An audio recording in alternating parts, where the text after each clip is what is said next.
3 जुलाई 2026 एक film release होती है। नाम है सतलुज। स्टार है दिलजीत दोसांझ। और सिर्फ 48 घंटे के अंदर वो फिल्म प्लेटफॉर्म से पूरी तरह गायब कर दी जाती है। 3 साल की सेंसर बोर्ड से लड़ाई, 3 बार बदला हुआ नाम, 127 कट्स की मांग और आखिर में रिलीज के 2 दिन बाद अचानक गायब। सवाल यह है, इस फिल्म में ऐसा क्या था जो इसे इतना खतरनाक बना गया। आज हम बात करेंगे सतलुज की, एक ऐसी फिल्म जो एक सच्ची कहानी बताने की कोशिश करती है और उस कहानी को दबाने की पूरी कोशिश की गई। ये कहानी शुरू होती है सन 1990 के दशक में, पंजाब में, जब राज्य उग्रवाद के सबसे भयानक दौर से गुजर रहा था। जसवंत सिंह खालड़ा नाम के एक बैंक कर्मचारी थे जो अमृतसर में रहते थे। उनका एक दोस्त लापता हो गया।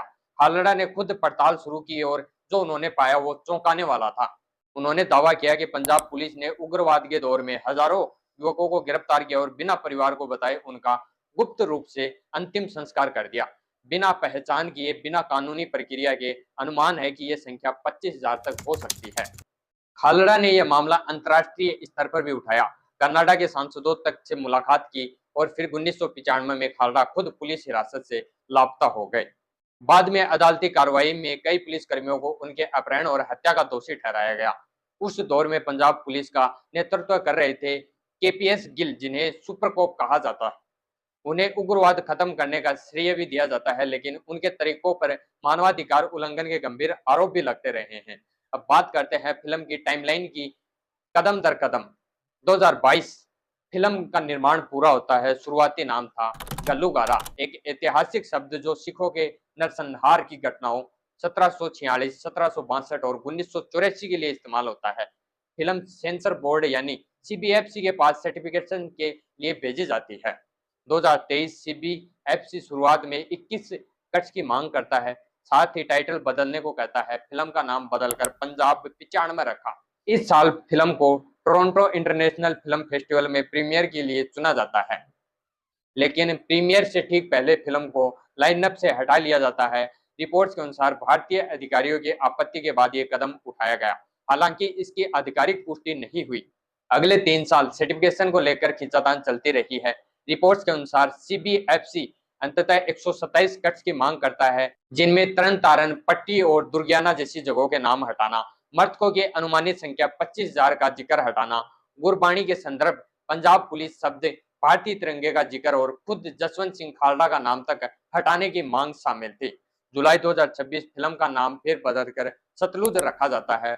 पंजाब से बहने वाली उस नदी के नाम पर बिना किसी कट के 3 जुलाई को जी5 पर रिलीज होती है।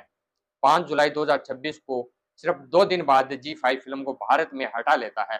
प्लेटफॉर्म का बयान था कि मौजूदा घटनाक्रम को देखते हुए फिल्म अगली सूचना तक उपलब्ध नहीं रहेगी। सरकारी सूत्रों के अनुसार फिल्म बिना सीबीएफसी सर्टिफिकेशन के रिलीज हुई थी और अधिकारियों की समीक्षा में इसे राष्ट्रीय सुरक्षा से जुड़ा मामला बताया गया, जिसके बाद आईटी नियमों के तहत प्लेटफॉर्म को फिल्म हटाने का औपचारिक निर्देश दिया गया। वहीं दूसरी तरफ फिल्म के निर्देशक हनी त्रेहान का कहना है कि जी5 ने उन्हें सरकार के दबाव का हवाला दिया। उनका आरोप है कि ये फिल्म आधिकारिक नैरेटिव से मेल नहीं खाती। इसके बाद पंजाब और हरियाणा हाई कोर्ट में एक याचिका भी दाखिल की गई थी, जिसमें फिल्म को दोबारा उपलब्ध कराने की मांग की गई थी, लेकिन केंद्र सरकार के वकीलों ने याचिका को लॉक्स और पब्लिक केस पर सवाल उठाए। इसके बाद इसे विदड्रॉन मानकर खारिज कर दिया गया, यानी फिलहाल कोई अदालती आदेश नहीं है जो फिल्म को बहाल कर सके। यहाँ दो अलग अलग कहानियां सामने हैं। एक तरफ सरकार का पक्ष है कि बिना सर्टिफिकेशन के कंटेंट रिलीज करना नियमों का उल्लंघन है और राष्ट्रीय सुरक्षा से जुड़े मामलों में सतर्कता जरूरी है। दूसरी तरफ फिल्म मेकर्स और आलोचकों का पक्ष है कि 127 कट्स की मांग सिर्फ सर्टिफिकेशन नहीं बल्कि इतिहास को मिटाने की कोशिश जैसी लगती है। जब कोई बोर्ड किसी ऐतिहासिक शख्सियत का नाम, किसी जगह का नाम और मृतकों की संख्या तक हटाने को कहे तो सवाल उठता है कि ये सर्टिफिकेशन है या नैरेटिव कंट्रोल। दिलचस्प बात यह है कि यह पहली बार नहीं है जब पंजाब से जुड़ी किसी फिल्म को इस तरह की मुश्किलों का सामना करना पड़ा। इससे पहले उड़ता पंजाब के साथ भी कुछ ऐसा ही हुआ, जहां सेंसर बोर्ड ने फिल्म से पंजाब शब्द तक हटाने को कहा था। तो क्या ये एक पैटर्न है, जब भी कोई फिल्म पंजाब के दर्दनाक अतीत या मौजूदा हालात को दिखाने की कोशिश करती है तो उसे सेंसरशिप के मोर्चे पर लड़ाई क्यों लड़नी पड़ती है। ये फिल्म इस बात की भी याद दिलाती है कि खालड़ा जैसे लोगों की कहानी को दबाना कितना आसान लगता है, जब तक कि जनता खुद उस कहानी को याद रखने की जिद न कर ले। तो अब आगे क्या रास्ता है? पहला रास्ता, पहली याचिका भले ही तकनीकी आधार पर खारिज हो गई हो, लेकिन कानूनी विशेषज्ञों का मानना है कि सही लॉक्स वाला याचिकाकर्ता जैसे खुद फिल्म मेकर्स या कोई मान्यता प्राप्त संस्था दोबारा अदालत का रुख कर सकता है। असली न्यायिक समीक्षा अभी बाकी है।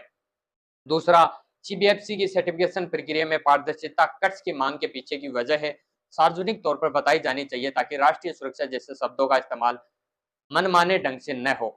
तीसरा, दिलचस्प बात यह है कि बैन के बावजूद फिल्म पंजाब के गांव में अनौपचारिक स्क्रीनिंग्स के जरिए लोगों तक पहुंच रही है, जिसे कुछ लोग स्ट्रीट सेंड इस्पेक्ट भी कहते हैं, यानी किसी चीज को दबाने की कोशिश उसे और मशहूर बना देती है।